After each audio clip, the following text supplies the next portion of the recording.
రీసెంట్గా ఒక విషయం పాపులర్ అయింది. అదేంటంటే డిప్రెస్డ్ పెంగ్విన్.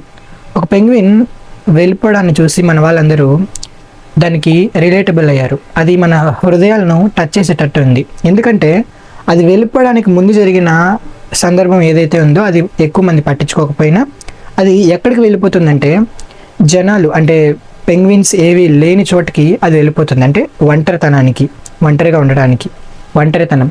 ఇదే మన వీడియోలో ఈరోజు టాపిక్ అన్నమాట. మనుషులందరూ మనకు కనిపించినంత హ్యాపీగా అయితే ఉండరు. ప్రతి ఒక్కరూ ఈ ఒంటరితనాన్ని అనుభవించిన వాళ్ళే, ఇప్పటికీ అనుభవిస్తున్న వాళ్ళే. నాకు ఇంటర్మీడియట్లో 3 ఫ్రెండ్స్ ఉండేవాళ్ళు. ఇంటర్మీడియట్లో లైఫ్ ఎలా ఉండేదంటే చాలా హ్యాపీగా ఉండేది. అసలు ఎగ్జామ్స్ అని ఏ భయాలు ఏవి ఉండేది కాదు. టైం ఎలా గడుస్తుందో కూడా అసలు తెలిసేది కాదనమాట. చాలా హ్యాపీగా ఆడుకునే వాళ్ళం, ఎంజాయ్ చేసేవాళ్ళం.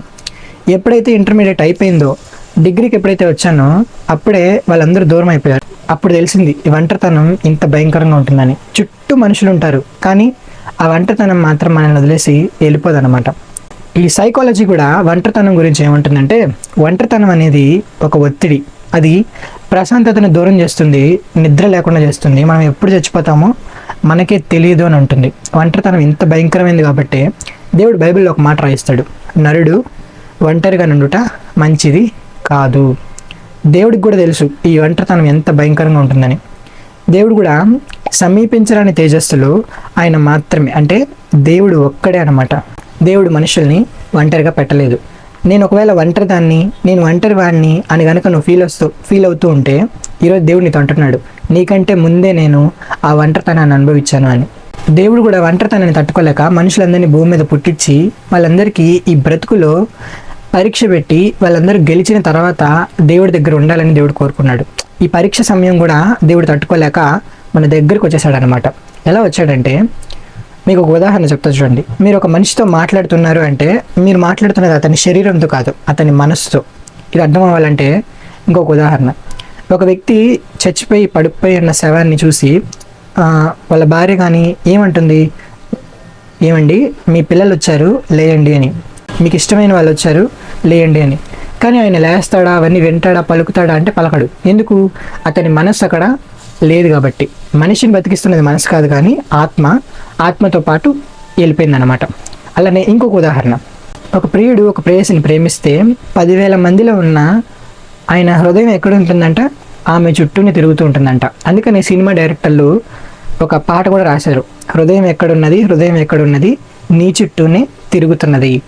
అలానే దేవుడు కూడా మనం కనుక దేవుడిని ప్రేమిస్తే మన దగ్గరికి వచ్చేస్తాడనమాట. అందుకే భక్తుడైన దావీదు గారు ఏమంటారంటే, నేను గాఢాంధకారపు లోయలలో సంచరించినను నీవు అక్కడను నాతో ఉన్నావు. అంటే దేవుడి మనస్సు మన చుట్టూనే ఉంటుందన్నమాట.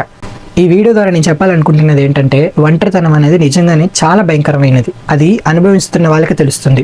అందుకని దేవుడు అంటున్నాడు, ఒంటరిగా ఉన్నామని ఫీల్ అవుతున్న ప్రతి ఒక్కరితోనూ దేవుడు ఉండాలని కోరుకుంటున్నాడు. దేవుడు ఉంటాడు కూడా. రజనీకాంత్ గారిది ఒక సినిమా డైలాగ్ ఉంటుంది, మన శత్రువు వైపు 100 మంది ఉన్నారని ఒక అతను చెప్తే రజనీకాంత్ గారు అంటారు, మన శత్రువు వైపు 100 మంది ఉంటే ఏంటి, మన వెనక దేవుడు ఉన్నాడని. నేను ఒంటరిగా ఉన్నాను అని ఫీల్ అయినా ప్రతిసారి నాతో దేవుడు ఉన్నాడు అని కనుక నువ్వు అనుకుంటే ఆ ధైర్యం చాలా గొప్పది.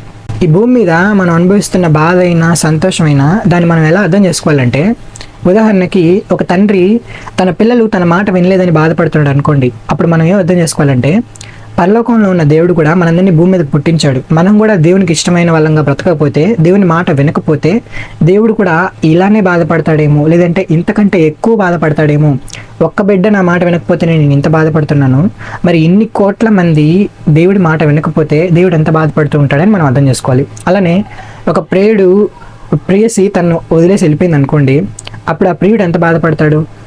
తన ప్రేమనంతా ఆమెకు చూపించిన ఆమె అతన్ని వదిలేసి వెళ్ళిపోయినందుకు ఎలాగైతే ప్రియుడు బాధపడతాడో, అంతకంటే ముందు దేవుడు మనుషుల్ని గొప్పగా ప్రేమించాడు. దేవుని ప్రేమను మనుషులు అర్థం చేసుకోక దేవుడికి దూరం అయిపోతున్నారు.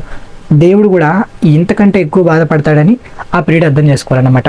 మనకు వస్తున్న బాధలన్నింటినీ కూడా మనం ఇలా దేవుని బాధలతో మనం అర్థం చేసుకుంటే మన బాధలకు నెమ్మది వస్తుంది. ఆదరించేవాడు దేవుడు. సంతోషాలను కూడా మనం ఏదైనా ఒక అందమైన ప్రదేశాన్ని చూసాం అనుకోండి, మనకు చాలా సంతోషంగా ఉంటుంది కదా. ఇంత చిన్న అందమైన ప్రదేశాన్ని చూస్తేనే మనకి ఇంత సంతోషంగా ఉంటే, ఒకవేళ పరలోకానికి వెళ్తే ఆ సంతోషం ఎలా ఉంటుందని మనం అర్థం చేసుకోవాలన్నమాట. ముఖ్యంగా తల్లిదండ్రులు అనేవాళ్ళు మీ పిల్లలకు ఒక రూము, మీరు ఒక రూమ్లో అలా అలా ఉండకండి. తల్లిదండ్రులు తీసుకునే అత్యంత తప్పుడు నిర్ణయాల్లో ఇది కూడా ఒకటి. పిల్లల్ని పెంచేటప్పుడు వాళ్ళని ఒంటరిగా అస్సలు వదలకండి. ఎప్పుడూ తల్లిదండ్రులు పిల్లలకు దగ్గరలోనే ఉండాలి. ఒంటరితనం చాలా భయంకరమైనది. ఒంటరిగా ఉన్న వాళ్ళందరితో దేవుడు ఉంటున్నాడు. దేవుడు అవకాశం ఇస్తే దేవుడు మీతో ఉంటాడు. దేవుడి గురించి ఇంకా ఎక్కువ తెలుసుకోవాలంటే మన ఛానల్ని సబ్స్క్రైబ్ చేసుకొని ఖచ్చితంగా వస్తున్న ప్రతి వీడియోని ఫాలో అవ్వండి. మీ ఫ్రెండ్స్లో ఎవరైనా ఒంటరితనాన్ని ఫీల్ అవుతున్నా వాళ్ళందరికీ ఈ వీడియోని షేర్ చేస్తారని నమ్ముతూ థ్యాంక్స్ ఫర్ వాచింగ్.